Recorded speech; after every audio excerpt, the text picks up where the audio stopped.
Bismillahirrahmanirrahim. Assalamualaikum warahmatullahi wabarakatuh. Sahabat-sahabatku semua dimanapun saat ini sahabat-sahabat berada, jumpa lagi sahabat dengan channel Yadi Eti.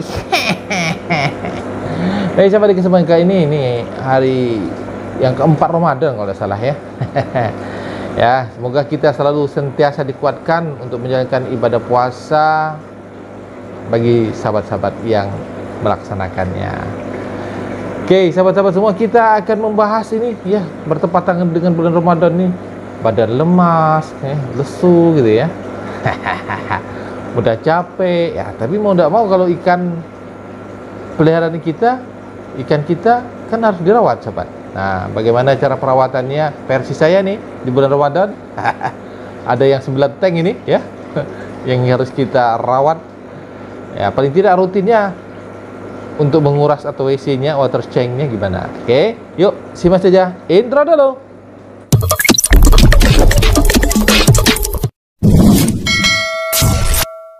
Sahabat semua, di bulan Ramadan ya, ini juga hari ini kebetulan balik agak siangan dikit ya, sehingga kita bisa cepat mengambil waktu begitu ya.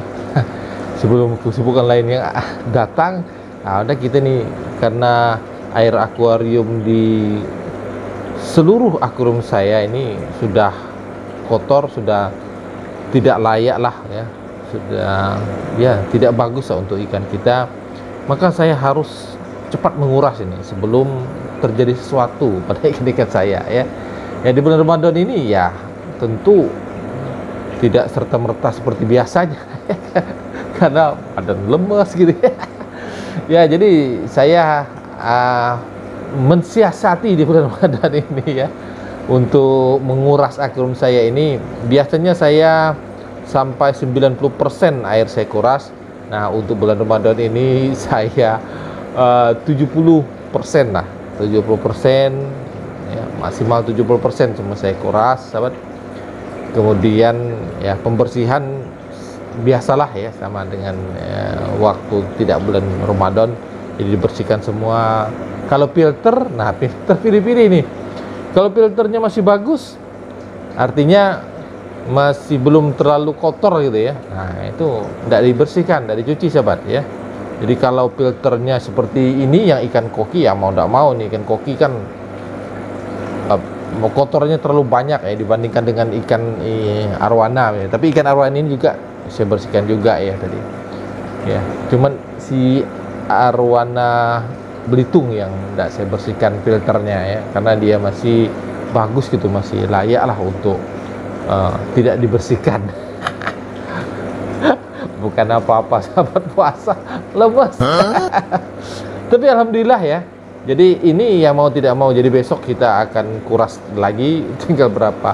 Jadi kita ambil 2 hari, ada 9, kita 5 dulu, besok 4 gitu ya.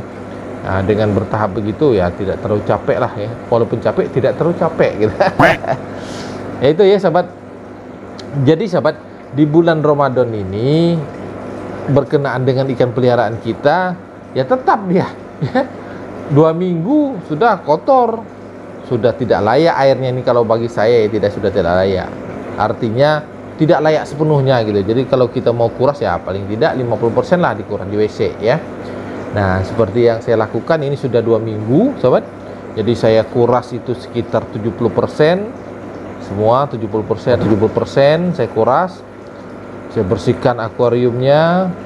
Kalau masih bisa dibersihkan pumpnya di akuariumnya, tidak saya angkat. Tapi kalau misalnya sudah kecoklatan semua gitu ya, nah itu mau tidak mau diangkat. Tapi kalau masih bisa dibersihkan dengan spons misalnya, atau dengan sikat ya, ya tidak diangkatlah, biar di situ ya. Jadi ya menghemat waktu, menghemat tenaga, sahabat.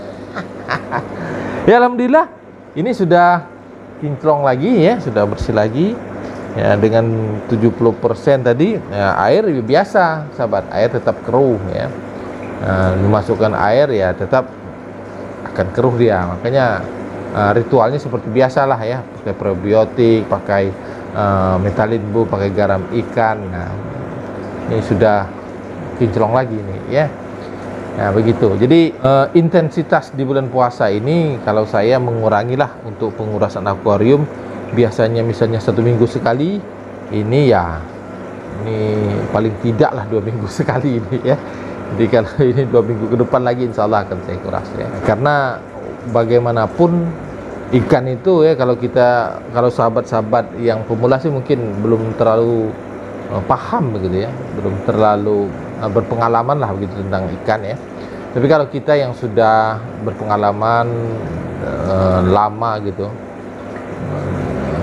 jam terbangnya lah ya untuk melihara ikan, kita sudah tahu nih, ini kelihatan airnya sudah tidak bagus lagi, sudah tidak layak lagi untuk ikan kita, maka itu mau tidak mau harus kita bersihkan, harus kita kuras ya sahabat, agar ikan tidak stres dan juga tidak mudah terserang penyakit. Jadi kalau airnya kotor sahabat, kemudian airnya tidak layak, pH air itu sudah berubah, nah itu ikan kalaupun kita biarkan air sebegitu-begitu aja, tapi ikan yang berefeknya kepada ikan, nanti pH air itu sudah meningkat ya, pH air sudah tidak bagus, tidak layak lagi untuk ikan, maka ikan akan perlahan-lahan dia sakit. Kemudian setelah sakit, kalau tidak cepat kita menangani ya bisa mati sahabat. Jadi kita harus bisa-bisalah melihat keadaan ikan kita ya. Kalau sudah kita kuras paling tidak 70% ya, 50% lah, paling tidak 50% sampai 90% ya. Tapi kalau bulan puasa ini saya ambil 70% tengah-tengah nih. Ya. Ya, jadi saya kuras 70%, kemudian ya dibersihkan semua. Nah, kalian kelihatan ikannya seger lagi nih. Seger lagi. Ya, sehat lagi. Dan juga kita harus selalu memantau sahabat ya. Memantau keadaan ikan kita, kalau ada yang sakit ya, apa yang harus kita lakukan, tindakan apa yang harus kita segerakan sahabat. Nah, itu yang menjadi perhatian. Kalau misalnya dia, ini banyak sahabat-sahabat ini sekarang lagi musim hujan nih sahabat ya. Ini water heater aktif, kemudian lampu UV juga aktif ini ya. Kalau ini yang koki berhubung ini pakai toples plastik enggak nih. Tapi kalau misalnya keadaan saya pantau nanti ada gejala-gejala hal yang tidak bagus, tidak baik gitu, nah maka akan saya ganti menjadi box filter untuk menaruh lampu UV di sini di box filternya. Kalau di sini nggak bisa deh. Lalu memantau keadaan ikan, waspada, kita mengambil tindakan cepat lah ya sebelum hal-hal yang tidak kita inginkan terjadi pada ikan kesayangan kita. Apalagi bulan Ramadan gitu ya. Wah, kalau ikan kita banyak yang sakit, waduh, kita juga udah lemes ya. Tambah ikan kita sakit, waduh, tambah lemes. Ya, namanya juga kita ya beribadah ya, sekalian juga ya hobi pemeliharaan ikan kita ya harus kita yang merawatnya mau tidak mau ya sahabat. Jadi ya kita harus pandai-pandai membagi waktu dan tenaga lah ya. Oke sahabat ya, demikian yang bisa saya share. Mohon maaf sahabat bila ada kata-kata saya yang salah. Saya akhiri, wallahu muwaffiq ila aqwamit thoriq. Wassalamualaikum warahmatullahi wabarakatuh.